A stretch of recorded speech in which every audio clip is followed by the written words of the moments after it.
நான் தெய்வம். கரெக்ட், சந்தேகமே இல்லை. ஆகவே நீ ஒரு தெய்வத்திற நிலையில் இருக்கும், அதுக்குள்ள இறங்க கூடாது, சரிதானே? அதுக்கு உண்டு த ஆட்டிடியூட் ஆஃப் கிராட்டிடியூட். இல்லை இப்போ நான் சொன்னேன், இந்த இளைஞர் தெரியாது, நான் படுற அவர் 24 மணி நேரம் கிட்டத்தட்ட போவன், மத்தியானம் போவோம், பின்னேரம் போவோம், பின்னாடி சேரை போட்டுட்டு 8:45 அதில் இருக்கும். அவ்வளோ அழகு இந்த கடற்கரை ஆடல். நீங்கள் அனுபவிக்கலையுமா? ஆடுறது அவர் இல்லையோ?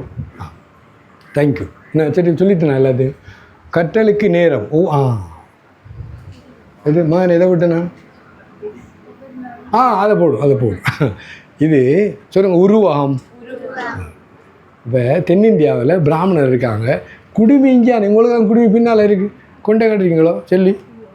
ஓகே, இங்கே இருக்குது. அவங்களுக்கு இங்கே முன்னுக்கு தான் இருக்குது. அதை பார்த்தீங்களா, அந்த கொண்டை முன்னுக்கு இருக்குது. இப்படி இது நேரத்துக்கு ஒரு உருவகம். நேரத்துக்கு சொல்லுங்க. இப்போ நேரம் வந்து கொண்டிருக்கிறது, நீ அதை முதல்ல பயன்படுத்தினா கொண்டே பிடிச்சிட்டாய், தப்பி போனால் பின்னால் மொட்டை, நீ பிடிக்க முடியாது, போயிடும். என்ன அர்த்தம் விளங்காம சொல்கிறது? இது உருவகம். அதாவது நேரத்தை உடனே சரியான முறையில் பயன்படுத்தாவிட்டால் அப்புறம் நீ பயன்படுத்த முடியாது. சிம்பிள். இப்போ நாங்கள்லாம் டிஐஎன் சொல்லுங்க, டூ இட் நவ். நான் எல்லாம் முதலே அங்கே வர மேலே பிடிச்சிடுவோம் நேரத்தை. அங்கே 3:33 கிளம்புறோம், இரவு 8 மணிக்கு தூக்கிட்டேன். ஏன்னா நாங்கள் நேற்று கோயிலில் களைச்சிப்போம். 3 மணிக்கு கண்மொழி வெட்டுது, எழுப்பிடு. அவன் எல்லாம் முடிச்சு போட்டு நான் 5:10 அங்கே ரெடியாக இருக்கேன். என்னடா விளங்கலாமா?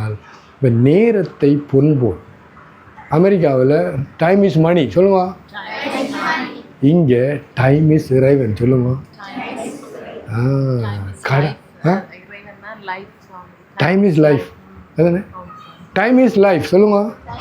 சரிதானேம்மா? இப்போ 75 நான் இந்த சுதர்சன் இருக்கேன், நான் கேட்டேனேம்மா, எனக்கும் இந்த 75 ஆக்களுக்கும் சாதாரண என்ன வித்தியாசம்?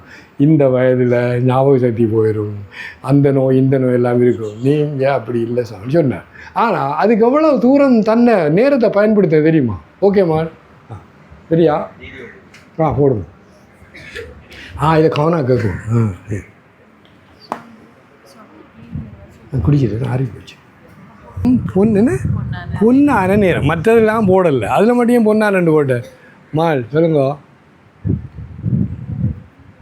அது என்ன சொல்கிறது? இப்போ நீங்கள் காலையில் வந்தீங்க, கொஞ்சம் பேர் 6 மணிக்கு வந்தீங்க, கொஞ்சம் பேர் 8 மணிக்கா. இப்போ கிட்டத்தட்ட எத்தனை மணி? நேரம் என்ன? 12:30. இவ்வளவு நேரத்துலேயும் நம்ம எல்லாம் வயது போயிருக்கு, நம்ம எல்லாருக்கும் தானே? எஸ், நீங்கள் வந்ததை விட என்ன உங்களோட வயது இவ்வளோ குறைஞ்சி போயிருக்கு, போயில இல்லையோ? அப்படி குறையாட்டி நீ எப்படி போய் 50 ஆகிறா இல்லையோ? அதான் நாளென ஒன்று போல் காட்டி சொல்லுங்க, திருக்குறள். உயிரினும் வாழது உணர்வார் பெறின். ஒவ்வொரு நாள் இப்போ நேரம் இப்படி தான் வாழ ஒன்றிருக்கான்.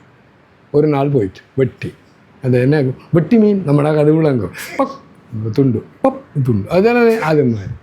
அப்போ ஜோதிச்சு பாருமா, சொன்னா நேரம் வேண்டி நான் சொன்னேன்டா, வாழ்க்கையை முன்னுக்கு பிடிச்சி இல்லை வர முதல்ல கொண்டே பிடிச்சி நீ பாவிச்சேன்டா ஓகே, நான் உண்மையாக பாவிச்சு கொண்டு இருக்கேன், அது உண்மை.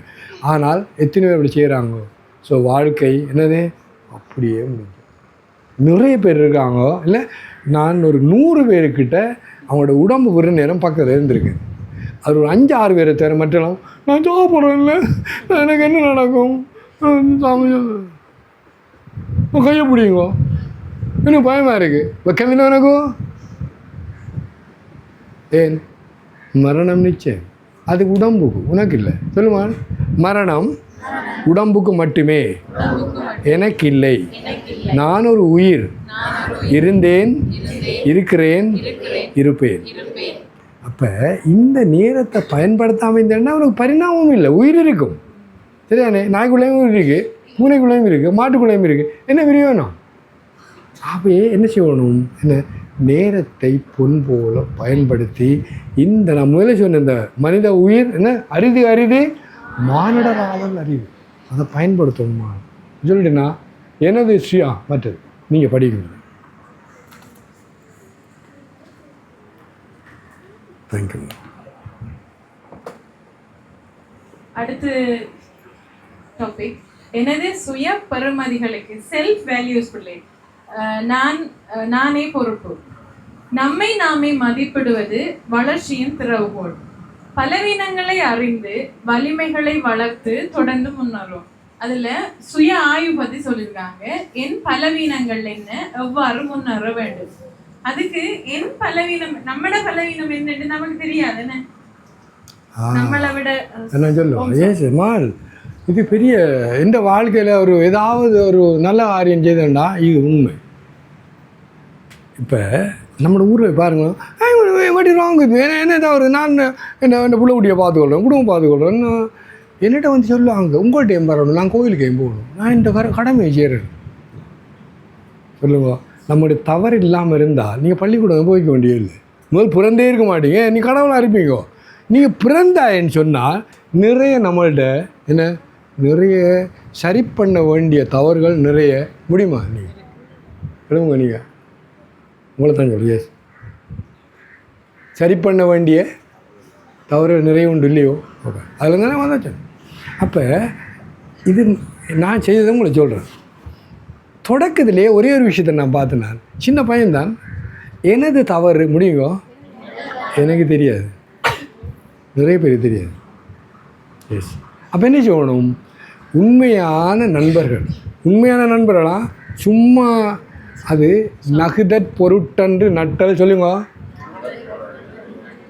மிகுதிக்கண் மேற்றன்று இடித்தற் பொருட்டு. அது அப்படியான நண்பர்கள் இருக்கணும். டே என்னடா செய்கிறாய், இப்படியா செய்கிறது, அவனோட இன்னும் நான் சோதனை வருது, நம்ம படிக்கணும் இல்லையோ, அப்படி ஒன்று இடித்து இழுத்துறவன் தான் நண்பர். அப்படி நண்பர்கள் கிட்டத்தட்ட இல்லை.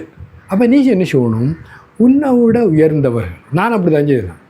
எனது ஆசிரியர்கள் இல்லை, என்னை விட நான் ஆசிரமத்திற்கு உள்ள துறவிகள், அவர் என்ன தெரியும், என்னை விட எல்லா வகையிலையும் அவங்க உயர்ந்தவர்கள்.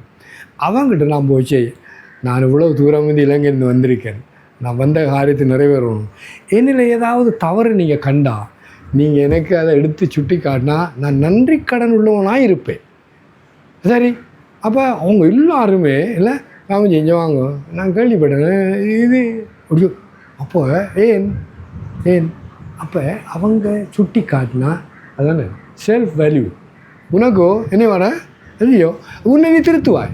ஏன் உண்மையில் தெரியாதம்மா, ஏன் அதை கவனிக்கணும். ஏன் நமக்கு நம்மளை தவறு தெரியாதுடா. இதுக்குள்ளே தெய்வம் தான் இருக்கிறார். யார் இருக்கார் சொல்லுங்க?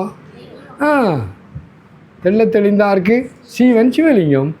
கடவுள் தான் இருக்கிறார். ஆனால் கடவுள் இருக்கிறார், அதுக்கு மேலே நீயும் இருக்கிறார். நீ முழுதும் தவறு, கடவுள் முழுதும் சரி. இப்போ நீ என்ன சொல்கிற, நான் சரியன்னக்குள்ளே அதை ஒரு மிக்சர் பண்ணுற, தவறு விடுற. என்ன தவறுண்டா, கடவுள்ற குணத்தை நீ உன்னுக்கு மேலே ஏற்றி சரி சொல்கிறேன்னா நான் ஓகேன்னு சொல்கிறேன். அது விளங்கடாமா? டீச்சர் விளங்காம. எஸ், இந்த தவறை திருத்துறது ஒரே ஒரு வழி என்னது, நல்லவர்கள் எனக்கு இருக்கும். நீ கேள், அவர்கிட்ட சொல்லணும் இல்லை? அதானே என்னது, என் பலவீனங்களை என்ன எவ்வாறு முன்னேற வேண்டும், இந்த பலவீனம் தெரியணுமே. இப்போ நீங்களாம் ஆசிரியர் மாணவர்கள், எனக்கு உண்மையில் என்ன எத்தனைது அந்த காலத்தில் 4A 2C 2S அது 1 அது 420 மார்க்ஸ் கேசட். அந்த காலத்தில் இந்த இதுக்கு போட்டுருவான், கேசட்டில் போட்டான். அடிக்கடி நான் சொல்கிறேன் இல்லை, அதில் கிராஜுவேட்டை விட எனக்கு மார்க்ஸ் கூட. அதனால பார்த்தா ஒவ்வொரு மார்க்ஸுக்கும் மொழி, சிங்களவனுக்கு தமிழ் தெரியாது, தமிழனுக்கு சிங்களம் தெரியாது, 1 2 பேருக்கு இங்கிலீஷ் தெரியாது, அது ஓகே. அப்போ அதில் மார்க்ஸ் என்ன போட்டான்னா மொழிக்கு சொல்லுமா. எனக்கு சிங்களம் தெரியும், அவனுக்கு தமிழ் தெரியாது, யார் சிங்களவனு. அப்போ எனக்கு இங்கிலீஷ் தெரியுது, தமிழ் தெரியுது, 3 பாஷை. அதில் விசேஷமாக சிங்களத்தை இங்கிலீஷ் போட்டுவிட்டான் 200 மார்க்ஸ். அவன் என்ன டபுளாக போயிட்டு தெரியும். என்ன இவ்வளோ வரண்டா நம்மளோட வேல்யூ மால், அதை யாரை சொல்லி கொடுக்கணுமே. அது என்ற பலவீனமும் பலமும். மற்றது 2வது என்ன, என் திறமைகளை இப்போ நான் உங்களெல்லாம் சொல்கிறேன், இந்த டீச்சரை சொன்னேன், இப்போ செல்வியை சொன்னேன், இவங்கெல்லாம் உங்கள்கிட்ட திறமையை உனக்கு தெரியணும். நான் இவங்கள்ட்ட கேட்டேன், இப்போ ஏதோ ஒரு காரணத்தில் என்ன கொஞ்சம் சொல்லுங்கண்ணா, பிளஃபில் உண்மையை தான் சொன்னான். அப்போ நம்மளோட பெருமையை கொஞ்சம் நமக்கு தெரியும், மற்ற டீச்சர்கிட்ட கேட்கலாம். டீச்சர் என்ன விசேஷம் கேட்டால் அது சொல்லுவாம்மா, நீ பணிவு இருக்குது, நீ நிறைய முயற்சி பண்ணுறாய் இல்லை பார்த்து போடணும் அப்படி சொல்லுவாங்க. 2ஐயும் கண்டுபிடிச்சி திறமையும் வளர்க்கணும். இந்த திறமை இருக்குது, அதை இன்னும் கொஞ்சம் வளர்க்கு. மற்றது இந்த முதலாவது பலவீனங்களை 100% திருத்தணும். அது நம்மகிட்ட நிறைய பலவீனம் தான் இருக்குது. ஓகே, அது என்ன பண்ணணும்? திருத்தணும். மற்றது என்ன? முன்னேறு. ஒவ்வொரு வாரமும் நேரான பாசிட்டிவாக நீவே சொன்னால் எனக்கு ஒரு பழக்கம் பயமாது. நான் சிங்கள இங்கிலீஷ் படித்து கொண்டிருக்குள்ள தயவு செய்து நீங்கள் அதை கொப்பி பண்ணலாம். அதுக்காக சொல்கிறேன். ஒரு நியூஸ் பேப்பர் பண்ணுறேன், ஒரு இங்கிலீஷ் பேப்பர், ஒரு நியூஸ் பேப்பர். கிட்டத்தட்ட 3 மாதம் பிடிக்கும் எனக்கு முடிக்கிறது. டிக்ஷனரி 3-4 இருக்கும். அது ஒக்கபுலரின்னு சொல்லி இங்கிலீஷ் தமிழ், சிங்களம் தமிழ், இங்கிலீஷ் அப்படி எழுது. ஒரு நாளைக்கு 10 இங்கிலீஷ் வேர்டு, 10 சிங்கள வேர்டு. அது விட்டாமல் 9 படிக்கக்குள்ள. இவன் இங்கிலீஷ் டீச்சர். இவனே நான் முந்த நாள் சொல்லுப்பா சொல்லு. உங்களுக்கு இப்போ எத்தனை மொழி தெரியும்? உங்களுக்கு தமிழ் நான் கேட்கவே மாட்டேன். இங்கிலீஷ் நல்ல ஃப்ளூயண்டா எல்லாரும்? இல்லைன்னு வருது பதில். ப்ளீஸ், நேர்மையான பதிலுக்கு தேங்க்யூ. அடுத்தது சிங்களம். சுவாமிஜி 5 மொழி என்று சொன்னார் தானே? 5 மொழி ஃப்ளூயன்ட் சுவாமிஜி, சரளமாக முடியும்.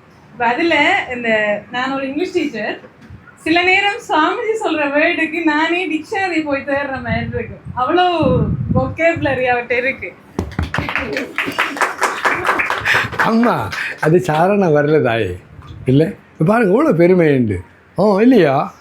ஈன்ற பொழுதில் பெரிது ஒக்கும் தன்மகனை சான்றோன் என கேட்டதாய். நம்முடைய தாய் தந்தையர்களுக்கு எங்களோட ஒன்றும் வேணாம் ஐயா. என்ற பிள்ளையே மற்றவங்க வாழ்த்தணும். அதுதான் நாங்கள் போகணும். பாருங்க, எங்களோட அம்மா ஒரு 88 வந்தோடனே இந்த பிள்ளையார் அடி இருக்குது, பெட்ரோல் ஸ்டேஷனுக்கு முன்னுக்கு ஒரு பிள்ளையார் கோவில் இருக்குது. அதுக்கு அத்திவாரம் வயது 88 என்ன எங்கே விட்டாங்க. அந்த குருக்கள் தப்பாக மந்திரன்னு சொல்கிறார்.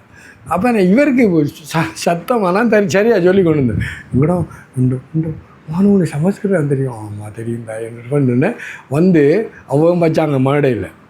அன்றைக்கு தான் நான் பார்த்தேன் இல்லை, ஒரு தாயிர இதயம் நிறைந்திருந்தது. ஏன்? ஈன்ற பொழுதில் பெரிது ஒக்கும் தன்மகனை சான்றோன் என கேட். அது ஒரு எல்லா தாய் தந்தையர்களுக்கும் நீ கொடுக்குற ஒரே ஒரு பரிசு. அது சொல்லுங்கடாமா நீ. அப்போ செய்யுங்க. அது என்னது? ஒவ்வொரு வாரமும் பாசிட்டிவ் மாற்றத்துக்கும் அது முடியுங்கோ. சாதாரணமாக முடியாது. சாதாரணமாக இப்போ நான் சொல்கிறேன், முதலாவது பள்ளிக்கூடம் வந்து ஃபெயில் ஆகிட்டு செகண்டரி பாஸ் பண்ணுறான். முடியாது. உங்களோட தங்கச்சியா முதலாவது பாஸ் பண்ணி 2வது பாஸ் பண்ண பாடத்தையே ஃபெயில் பண்ணி திட்டு விளையாடல் நடக்குது. எனக்கு சொல்லிட்டேன் வாயில் வேலை செய்யணும். விளங்கலாமா? ஓகே நான் இது என்னம்மா மற்றது? அதை நான் சொல்ல மாட்டேன், நீங்கள் சொல்லுங்கள். நான் எம்படிமெண்ட்டை மகிழ்ச்சியா மகிழ்ச்சியா ஒரு ஜோக் சொல்லுங்க. நீங்கள் வாங்கல, நீங்கள் அன்றைக்கு நல்ல ஒரு ஜோக் கொஞ்சம் நீங்கள் சொல்லுவாங்க. ஏதோ சிரிக்கணும் நாங்கள் வாங்க. அது laugh club one of the director. சொல்லுங்க.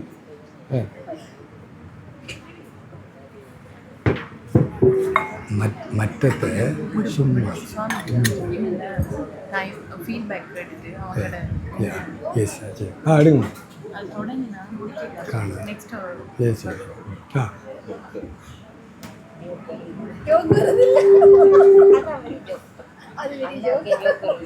மற்றதை கொடுங்க, இதை கொடுங்க, அதை கொடுங்க, இதை வச்சுக்கலாம். ஒன் பண்ணு. நாங்கள் சிரிக்கணும் அவ்வளோ.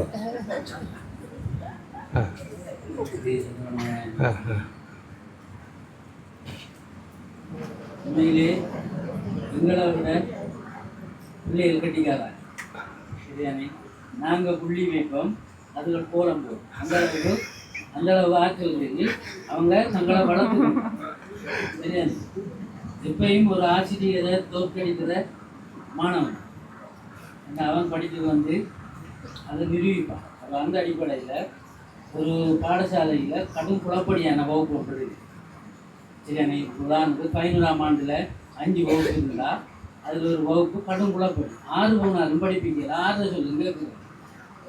அப்போ அதில் புள்ளி பருவதெல்லாம் குறைவாக இருக்கிறதால பெரிய சவாலாக இருந்தது. இப்போ சவாலாக இருக்கக்குள்ள வேறு ஒரு அதிகாரிகள் எல்லாம் வந்து பார்த்தாங்க, இயலாது.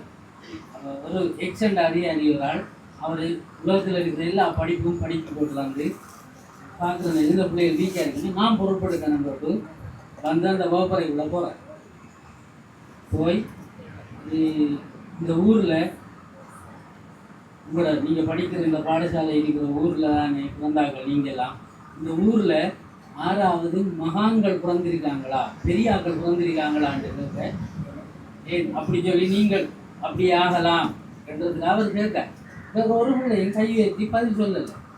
ஏன் நீங்கள் ஊரில் மகான்கள் பிறக்கிற இல்லையா என்று பிள்ளைகள் சொல்லிச்சான். இங்கே குழந்தைகளா பிறக்க. தேங்க்யூ இங்கே மாநில பிறக்குள்ள குழந்தைவா தேங்க்யூ தேங்க்யூ. அப்போ நம்ம கொங்குள் பண்ணுவோம். Okay very good. இன்னும் ஏன் சிரிக்கிறாங்க கண்ட மாதிரி பல காலம் சிரி பார்ப்போம். நாங்கள் தெரியுமா உங்களுக்கு லாஃபோ கிளப் வைக்கிறேன் இங்கே. சரி படி முடிஞ்சு வாசிக்கிறேன், நீங்க எக்ஸ்பிளைன் பண்ணுங்க சார். அது போதும். அம்மாசம் ஐயா சிரிச்சா செடியோ அது அடுத்த முறை கண்டினியூ பண்ணும். இப்போ டைம் ஒரு படிங்க ஓகே இதை கொஞ்சம் கேளுங்க ப்ளீஸ். கேட்கல. மகிழ்ச்சி ஐயா. எனது மகிழ்ச்சிக்கு நானே பொறுப்பு. மகிழ்ச்சி வெளியே இருந்து வருவதில்லை, அப்படிதானே? எஸ், ஓமா. அது நம் உள்ளேயே இருக்கின்றது.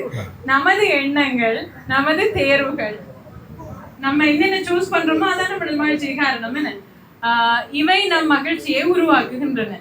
அதுல மகிழ்ச்சி நமக்கு எதெல்லாம் மகிழ்ச்சி தரும்னு சொல்லி ஒரு 3 விஷயங்கள் சொல்லியிருக்கோம். ஒன்று பிறருக்கு கொடுப்பதில் கிடைக்கும் மகிழ்ச்சி மிகப்பெரியது. அடுத்தது நேர்மறை எண்ணங்களை நேரான எண்ணம், பாசிட்டிவ் தாட்ஸ். அது நேர்மறை எதிர்மறையை விட்டு நேரான சிந்தனை நீங்க வளர்த்துக்கொள்ள. எப்பயும் ஒன்று முடியாது ஏலாது இருக்காம என்னால முடியும் ஏலும் என்று சொல்லி நீங்க நினைக்க வேணும். அடுத்த மிக முக்கியமானது நன்றி செலுத்த. தன்யவாத். சொன்ன மாதிரி இருப்பவற்றை மதித்து நன்றியுடன் வாழுங்க.